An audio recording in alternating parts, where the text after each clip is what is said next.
Yo les gars, j'espère que ça va bien. Aujourd'hui je suis super contente de vous retrouver pour une vidéo à propos d'Yves Rocher. Au début je pensais vous faire un crash test parce que j'en ai déjà fait sur ma chaîne, un en 2014 et un l'année dernière.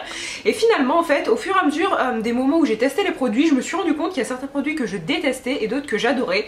Donc je me suis dit que ça pouvait être plus sympa de vous faire une vidéo en vous montrant le meilleur et le pire de cette marque. C'est un type de vidéo que je faisais il y a quelques années et je me souviens que ça vous plaisait pas mal. Donc aujourd'hui me revoilà. Avant toute chose, ce que je tiens à préciser, c'est que bien évidemment les produits Yves Rocher s'achètent sur le site Yves Rocher. Je vous mettrai tous les liens en barre d'infos. J'essaierai aussi de vous indiquer les prix, sachant que justement la politique d'Yves Rocher c'est de proposer des prix plutôt moyenne gamme, mais de toujours ou presque vous faire de très grosses promotions. C'est à dire que la plupart du temps vous pouvez trouver les produits à moins 30, moins 40, voire moins 50% et même parfois encore plus. Donc c'est ça qui est intéressant et moi je vous conseillerais vraiment d'attendre les moments où il y a les promotions pour acheter les produits, parce qu'il y a vraiment un gros roulement et tous les produits à un moment ou un autre se retrouvent en promotion, notamment si vous avez un compte, tout ça.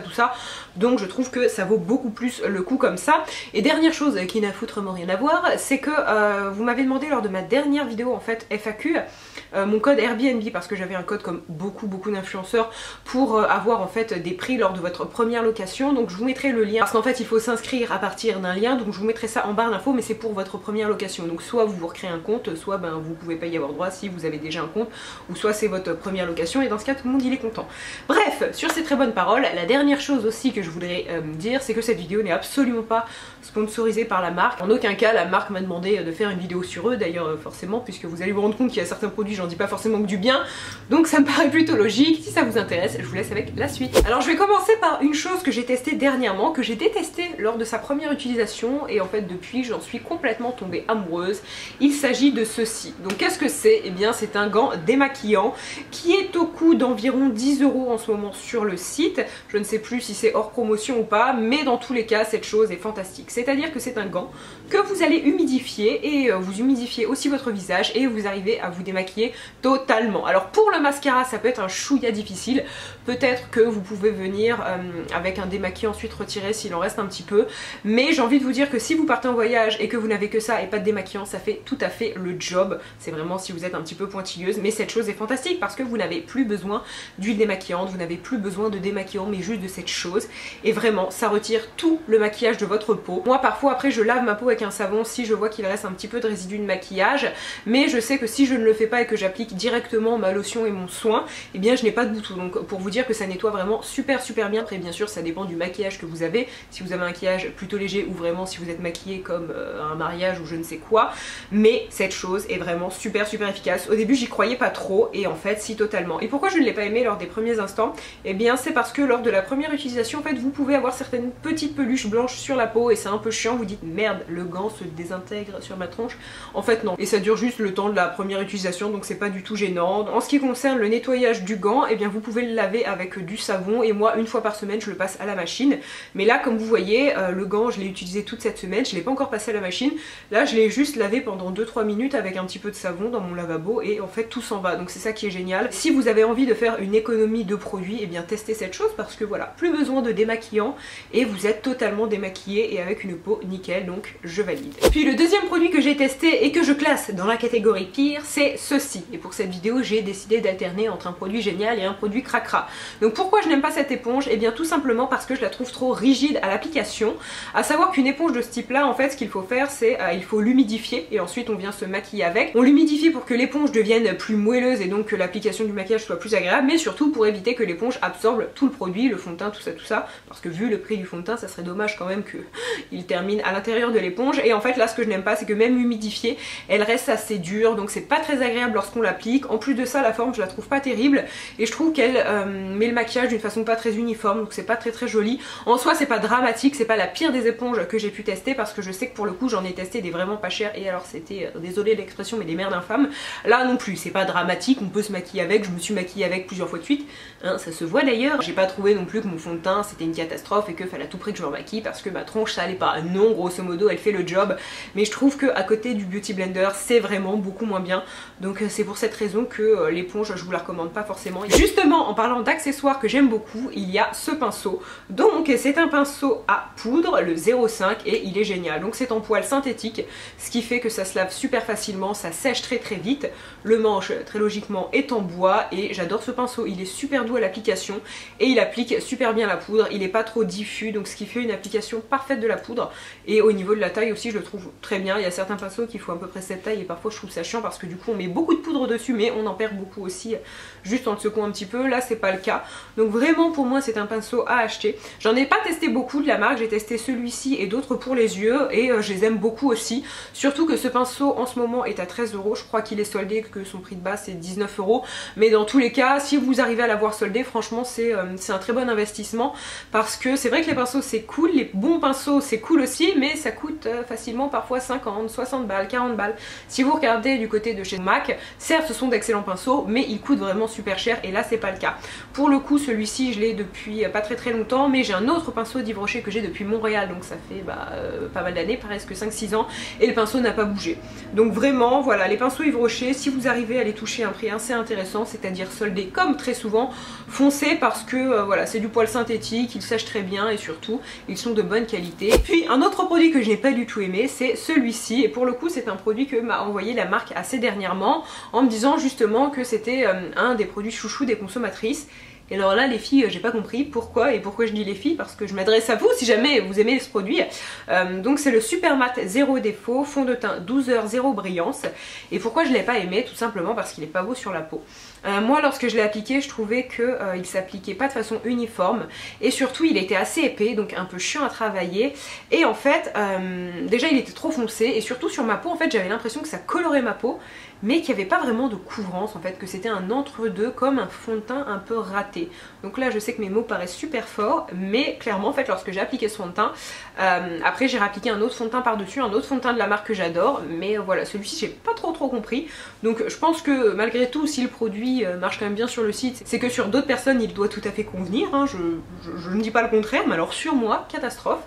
Après donc comme c'est un fond de teint qui est zéro brillance et qui est mat, je pense qu'il va mieux convenir effectivement aux peaux grasses. Si vous avez un peu la peau sèche ou des zones un peu sèches, il va vraiment les marquer, donc dans ce cas là mixte ou sèche je vous le conseille pas. Si vous avez la peau grasse, peut-être qu'effectivement le fait que votre peau soit grasse entre guillemets, ça va faire en sorte que le fond de teint est plus joli, un meilleur rendu sur la peau, je ne sais pas, mais pour ma part voilà, lorsque je l'ai appliqué avec ce pinceau et puis avec ce pinceau, cette éponge pardon, et puis après avec un autre pinceau que j'aime pour voir un petit peu, je trouvais que la matière oui se déposait pas de façon très uniforme et que c'était pas réellement couvrant, mais que du fait que la teinte ne m'allait pas, à savoir que c'est la teinte beige 100, donc la teinte la plus claire qui est vraiment trop foncée pour ma peau, je dirais qu'elle est au moins à 2 carnations au-dessus, donc pour les filles qui ont le teint clair déjà oublié, peut-être que voilà, si le fond de teint avait été à ma couleur de peau j'aurais trouvé ça plus joli, mais là comme vraiment il y avait un côté blanc et derrière beige avec le fond de teint, ça faisait vraiment des patchs de couleurs et voilà, il m'a pas convaincue.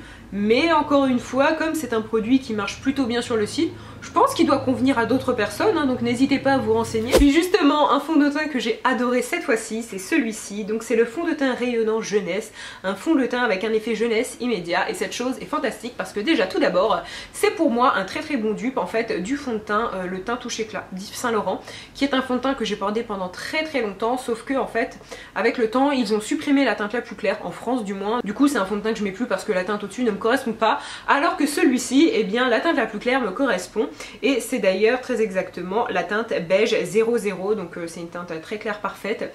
Mais surtout en fait ce qui est top avec ce fond de teint, c'est qu'il est fluide, il a vraiment un effet rayonnant, donc c'est pas un effet qui va être trop brillant parce que moi l'effet boule à facettes, teint hyper glowy, c'est pas trop ce que je préfère, désolée si vous avez entendu le grincement des travaux, mais bref tout ça pour dire, c'est un fond de teint qui va vraiment avoir un effet seconde peau, avec quand même une couvrance moyenne je dirais, mais surtout avec un effet très éclatant, peau en bonne santé et vraiment le côté ma peau en mieux. Donc c'est pour ça que j'ai aimé ce fond de teint, et je vous dirais que c'est un fond de teint que je peux recommander aussi bien aux peaux mixtes qu'aux peaux sèches. Alors pour les peaux grasses peut-être veuillez à poudrer un peu plus votre peau ou à mettre une base matifiante, mais dans tous les cas il est vraiment magnifique sur la peau, il sublime votre peau, et pour ça voilà, je l'ai beaucoup aimé. Et encore une fois ce qui est cool c'est que là ils ont la teinte qui me correspond, donc pour moi c'est vraiment un fond de teint qui a tout bon, et surtout c'est un fond de teint que j'arrive très facilement à mettre pour les grandes occasions ou ce genre de choses là. Et en général si je mets un fond de teint pour ce genre d'occasion là, c'est que j'ai vraiment confiance, et là c'est le cas. Il a une très bonne tenue en plus de ça. Au niveau du prix, je sais qu'il est très souvent aux alentours des 19 €, ce qui est très correct selon moi compte tenu de sa qualité. Sinon oui il est un petit peu plus cher, ça dépend en fait des moments où vous l'achetez, encore une fois comme je vous l'ai dit, s'il est en promotion ou pas. Puis un autre produit que je n'ai pas trop aimé, c'est celui-ci. Alors celui-ci je dirais pas que c'est le pire de la marque, mais en fait pour moi il respecte pas vraiment ses promesses. Je vais vous expliquer ça. Donc en fait c'est un mascara volume, et c'est le 360 waterproof. Alors pourquoi je l'ai pas aimé? Et bien en fait tout simplement parce que je l'ai pris parce que justement c'est un mascara qui promet de vous donner du volume, et alors sur moi il m'a donné 0 volume. En revanche c'est un mascara qui a vraiment discipliné mes cils, qui les a définis et qui leur a vraiment apporté un côté plus long. Donc le côté vraiment cils de poupée, très long, très défini, mais alors le volume pas du tout. Et en fait c'est là où j'ai été déçue parce que je m'attendais quand même à un mascara qui allait marquer mes cils. Et c'est vrai qu'en ce moment j'ai les cils un petit peu dégarnis, c'est pas comme ça qu'on dit pour des cils, mais j'ai les cils qui se sont affinés, j'en ai moins et ils sont plus très beaux. Lorsque j'ai appliqué ce mascara j'ai été assez déçue. Alors après je l'incrémine pas à 100% parce que justement en ce moment comme mes cils sont tout pourris, la plupart des mascaras que j'applique en fait donnent un effet tout pourri sur mes cils. Donc ça vient pas forcément de lui, hein.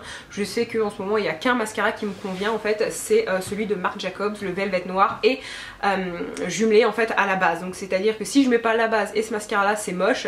Donc quand même pour vous dire que voilà, en ce moment c'est mes cils qui sont particulièrement à chier, si je puis me permettre, hein, d'employer ce terme là, mais bon désolé c'est un peu le cas. Donc voilà, je veux pas dire que ce mascara c'est la pire daube que j'ai testée, parce que je pars du principe que mes cils sont quand même très nuls en ce moment, mais quand même voilà, sa promesse numéro 1 c'est le volume, et sur ça je suis pas vraiment d'accord. Pour moi il a fait plein de choses mais le volume pas trop. Donc à vous de voir, je sais que ce mascara est le chouchou de pas mal de personnes, donc n'hésitez pas à me dire dans les commentaires ce que vous en pensez. Et encore une fois le mascara c'est quelque chose de très personnel, c'est à dire que moi je peux adorer un produit et vous pouvez le détester dépendamment de la nature de vos cils. Donc voilà, je tiens pas à spécialement vous influencer sur ça, mais si comme moi en ce moment vous avez des cils très pourris, je pense que ça sera pas le mascara fait pour vous. Maintenant nous allons passer à un produit que j'ai adoré, c'est celui-ci. Et qu'est-ce que c'est? Eh bien c'est une ombre à paupières Life Proof, c'est-à-dire qui résiste à tout. Et effectivement la tenue était très bonne, et justement mon premier conseil si vous l'appliquez c'est de l'appliquer et de tout de suite la travailler, donc soit du bout des doigts soit avec un pinceau, mais je vous conseillerais de faire ça au doigt parce que sinon si vous la laissez un petit peu sécher, eh bien c'est comme si elle tatouait votre peau, et après si tu as envie de travailler ça, bah, tu peux te lever tôt parce que c'est impossible, vraiment le produit ne bouge plus. Donc le premier avantage c'est qu'effectivement si vous avez une grosse journée avec beaucoup de travail et que voilà vous allez suer, eh bien c'est une ombre qui peut tout à fait vous convenir, mais lorsque vous l'appliquez, veuillez à faire ça assez rapidement. Et en plus ce que j'ai beaucoup aimé c'est du coup l'effet un petit peu irisé, c'est une ombre assez riche en reflets. Il y en a plusieurs, moi j'ai surtout testé cette teinte en fait que je mettais un petit peu sur toute ma paupière et après mon liner par dessus, je trouvais ça très joli et vraiment c'est nickel. Et ce qui est pratique aussi c'est qu'effectivement c'est une pointe de ce genre là, mais elle est rétractable, donc vous n'avez pas besoin d'acheter un crayon de papier à côté, je vais dire, non, un taille crayon plutôt. Et finalement les deux derniers produits sont exactement de la même gamme, mais ce sont deux couleurs différentes, et il y en a une que j'ai détestée et l'autre que j'ai adoré. Donc je vais commencer par celui que j'ai adoré. Il s'agit donc d'un rouge à lèvres liquide, et c'est le Grand Rouge l'Elixir. En fait ce sont des rouges à lèvres qui sont un petit peu sous forme veloutée, c'est pas des 100% mat, mais c'est vrai qu'au fur et à mesure du temps ils se matifient, et celui-ci en fait j'ai vraiment rien à lui reprocher. C'est la couleur 102, donc comme vous voyez une espèce de bois de rose qui va vraiment souligner vos lèvres mais sans en faire trop, et une couleur qui va passer un petit peu avec toutes les tenues, tous les maquillages. Donc vraiment pour moi cette chose est une réussite. Autant on peut avoir un maquillage assez nude si vous avez des yeux peu maquillés, autant justement vous pouvez vous faire quelque chose d'assez souligné sous les yeux, vous mettez ça et ça rehausse juste vos lèvres comme il faut. Et vraiment celui-ci je n'ai rien à lui reprocher, la tenue est bonne, il s'applique super bien, il est crémeux, il ne dessèche pas. Donc pour moi c'est du tout bon, et particulièrement cette couleur parce qu'elle est magnifique je trouve. Mais par contre son petit copain, donc la couleur 112, et bien pour moi c'est pas la même chose. Alors effectivement celui-ci ne dessèche pas les lèvres, il s'applique aussi très bien. En fait vous avez une espèce d'embout comme ça, mais c'est vrai que la matière en fait se dépose vraiment très bien sur les lèvres, donc ça c'est top. Mais celui-ci en fait ce que j'aime moins c'est que je trouve que la tenue est moins bonne. Il a tendance un petit peu à filer dans les ridules et c'est pas très joli, alors que celui-ci pas du tout. Donc je ne sais pas du tout à quoi c'est dû, mais je sais que c'est pas la première fois que je remarque ça, et pas chez Yves Rocher. Chez Kat Von D par exemple, leur rouge à lèvres liquide mat, il y en a qui sont géniaux, mais alors il y a des couleurs aussi qui ont une tenue exécrable. Donc je pense que c'est une histoire de pigment. Je sais que les couleurs comme ça plus rouges ont un petit peu plus de mal à tenir, notamment les couleurs un peu plus foncées. Donc voilà, je peux pas vous expliquer pourquoi, mais j'ai remarqué quand même que celui-ci tenait un petit peu moins bien. Donc les copains, j'ai presque fini avec cette vidéo. En fait, il y a un dernier produit que j'avais envie de vous présenter dans mes favoris, mais que je n'ai pas là, que j'ai fini il y a déjà un moment. Mais je trouvais que c'était un produit tout à fait génial. Il s'agit de l'huile démaquillante qui est à 4 €. La plupart du temps quand je l'achète, elle est aux alentours des 4-5 € et elle est tout à fait géniale. C'est-à-dire qu'elle bat pour moi beaucoup d'huile, beaucoup plus chère. C'est l'huile de la gamme Pure Calming. Elle est jaune. Je vous mettrai encore une fois le lien en barre d'infos. Donc la seule petite petite différence qu'elle a par rapport aux autres huiles sur le marché, c'est qu'elle est un peu plus liquide selon moi, mais elle démaquille vraiment tout le visage, elle vous laisse la peau douce, elle ne laisse surtout pas de film gras. Il n'y a pas une sensation d'inconfort sur les yeux et vraiment je trouve qu'elle convient à tous les types de peau et qu'elle est tout à fait géniale et qu'elle ne coûte pas cher et on n'en parle pas du tout. L'huile démaquillante maintenant c'est un produit qui est très connu en France. Il y a quelques années, bon, il y avait assez peu de marques qui en proposaient une. Maintenant, bon, ça se fait de plus en plus, mais celle-ci on en parle peu, pourtant elle est pas chère et pour moi elle est géniale. Donc voilà, si vous cherchez à acheter une huile démaquillante, n'hésitez pas à vous tourner vers celle-ci parce que vraiment elle est top. Donc maintenant, sur ces bonnes paroles, ma vidéo est finie. J'espère très sincèrement qu'elle vous a plu et puis je vous dis à très bientôt pour une prochaine. Bye!